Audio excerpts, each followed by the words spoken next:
everyone, James T. Rocket here. How is everyone doing? Welcome to episode 2 of my Redstone tutorial called Do You Even Redstone? Yay! Now, in the first video, we covered basically what redstone is, went over the very basics like how buttons work, and pretty much showed you the formula how to make levers and the two different kinds of buttons, and show you how to do basic wiring from a button to whatever you want to activate. But today, we are going to get a little bit more complicated. Not too much, just a little bit. We are going to be adding redstone torches. So redstone torches are made by putting a stick with redstone on top of it into a crafting table or just in your crafting window. And repeaters, which are crafted in a crafting table using 3 stone on the very bottom, and then 2 redstone torches, and then redstone in the middle. And so basically I will explain or try to explain the properties of each of these things. So this is a redstone torch. Basically what this is, it's like a lever or a button, but it is a constant power source and it is always on. So you can have redstone leaning away from it, and as you can see, it immediately lights up. So you can use it to activate a door, and that door will always be open.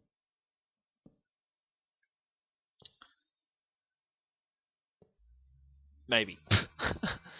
Right, if I do this, and then, there we go. Rightio, that's actually very interesting. That's actually something that I only just found out. If you have a redstone signal already going, and you place a door down, then it won't actually do anything unless you actually take away the redstone signal and then put it back on. Then it'll do something. Okay, so that's something new for me to learn. But anyway, so that is what redstone torches are. They're a constant source of power. There are ways to turn a redstone torch off. We will get to that in this video as well. It's called inverting a signal. But I will get to that in 1 second. First, I do need to explain repeaters. Actually, this setup will actually be good to show you guys. So basically, what repeaters do is you can attach them, and you need to be facing which way you want the signal to go with the repeaters. So that will light up now. But if I do this and I face the other way, that won't light up because it's with the repeaters, the signal goes out that way, and then the signal comes in that way. So you have to do it the right way. And what this does, basically, if you do redstone that goes too far, eventually it will see that it's not as bright, and it is fading, and eventually it will completely go out, which is about here, and it will be completely useless, and it won't do anything. So what you do with that situation is you add a repeater, and what it does, it pretty much renews it. So that will probably go all the way now. So if I put a piston down now, it will work. So it pretty much, I think it's 15 blocks that a redstone signal can go before it completely fades. So if you're doing a redstone signal that goes all the way and it goes like 60 blocks, then you're going to have to chuck a couple of repeaters down to renew the strength of that signal and to keep it going. But anyway, so with the repeaters as well, they also act as not only as a signal strengthening device, but also as a delay. If you right click on it, that torch will move back 1, 2, and then 3. And then if you click it again, it'll go back to the start. And what that does is the repeater, just like that, will delay the signal by 1, and it's called tick. So it'll delay it by 1 tick. Now, if you right click on it, it'll delay it by 2 ticks, and then 3 ticks, and then 4 ticks. And that's how much it can delay it by. If you want to delay it more, then you can add another one and then add that as well. So basically what that means is it will delay the signal. So this will light up. If I do it like this and then shut off that redstone, if I add it now, then it will pretty much be instant effect after the repeater. But if I put that all the way up to 4 ticks and then add the redstone, then it will take a little bit longer for it to go through. And so you can do that with a few repeaters. So if I go bam, bam, bam, bam, bam, bam, bam, and then put a piston there, and then put all of these onto 3 ticks each,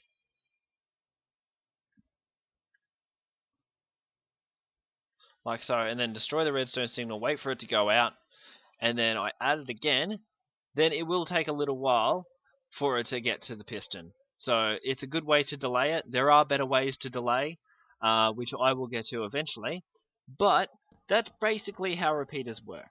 And also, because of their strengthening qualities of the repeaters, they can actually make a signal go through a block. So if you wanted this signal to go all the way to this piston here, but there was a block in the way. Let me just grab a block just so I can show you guys.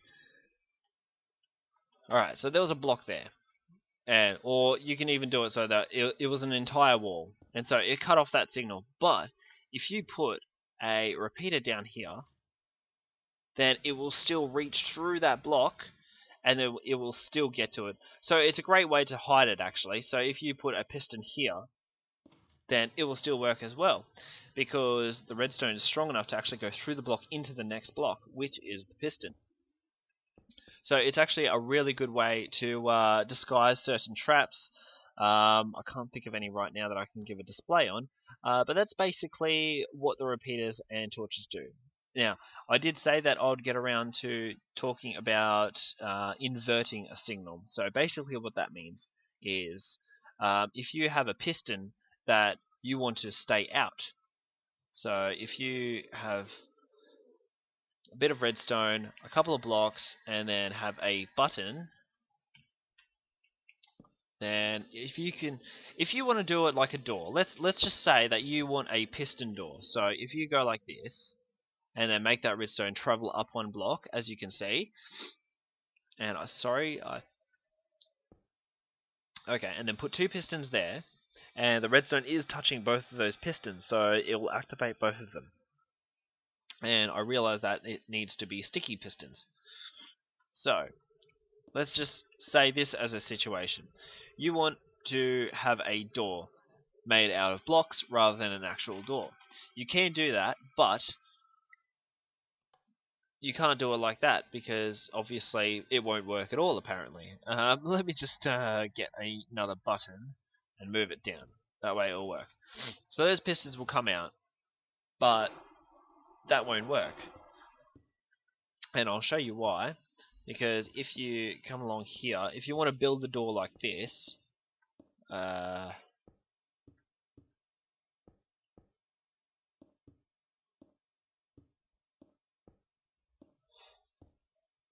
we go, and then down there, cover that up. Right,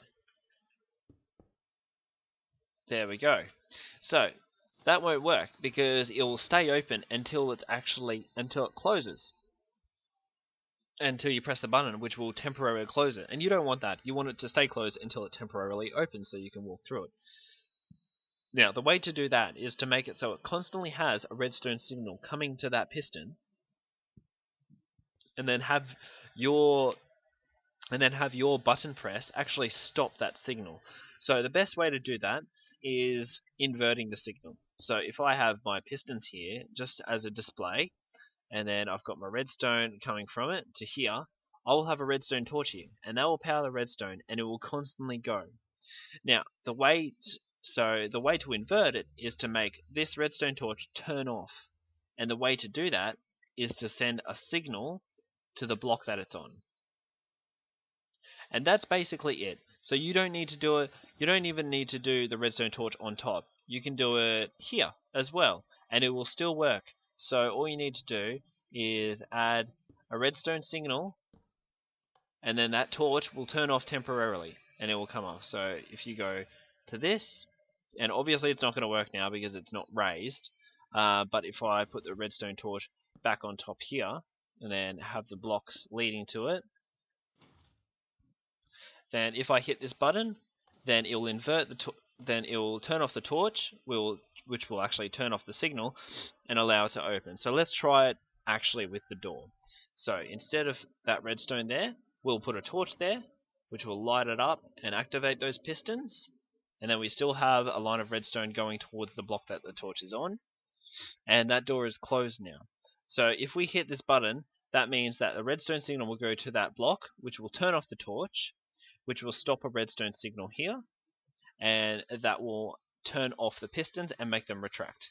So if we hit this button, then it should open. Look at that. And I still can't make it. Obviously I'll need to put the button a little bit closer, or I can try to spin through it. No. Oh well, nearly. Let's see if I can do it. Come on. I need to do it, need to do it. Yeah, there we go. But yeah, so that is basically what you can do with redstone torches. One last thing that I do need to tell you about redstone torches is an easy way, because if you want a redstone signal to go upwards or downwards, then obviously there is the way where you can do stairs.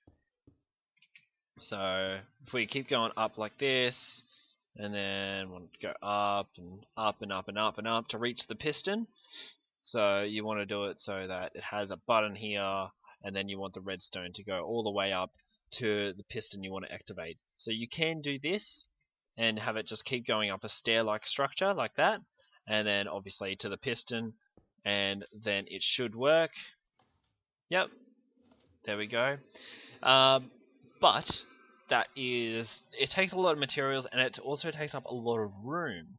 Now, the way that you can do a redstone invert, is that you can invert redstone torches with other torches. So if you were to put a redstone torch underneath this redstone torch, so if we put one there, then it'll actually turn off that redstone.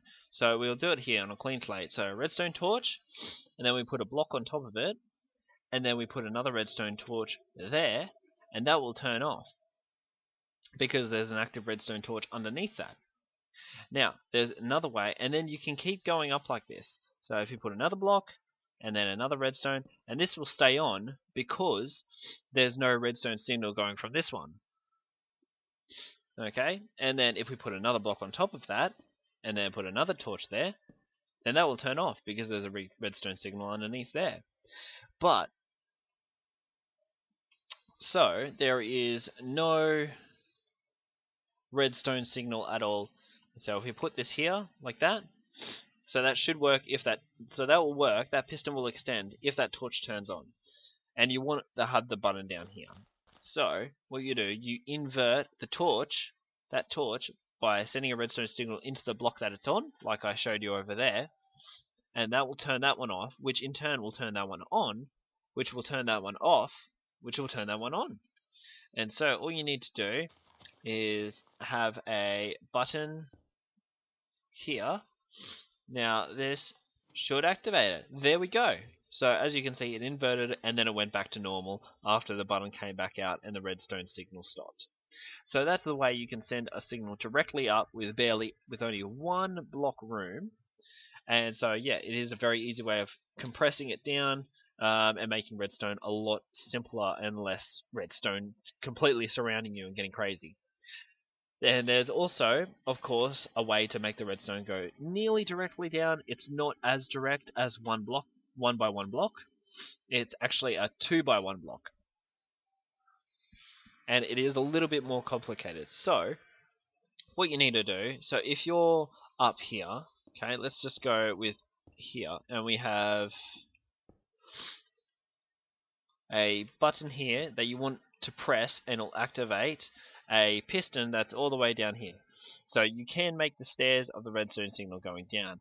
Or, what you can do, so there's a redstone signal there that will be activated by the button.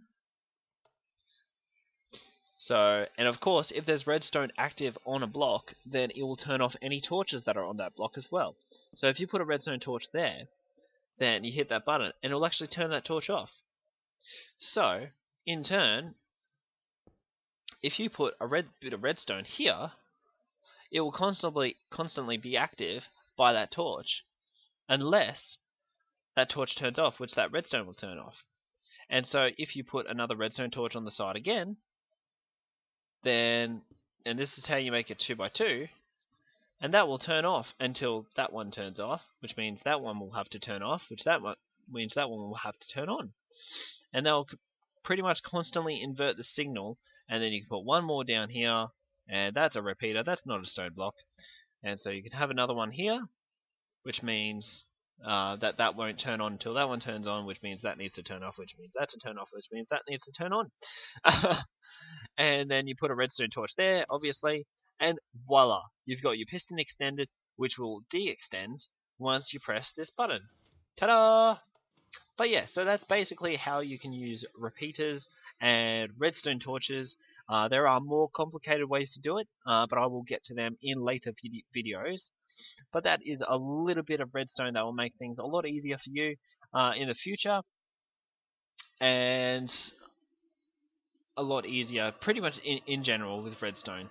So thank you all very much for watching, and I will see you next episode. Bye!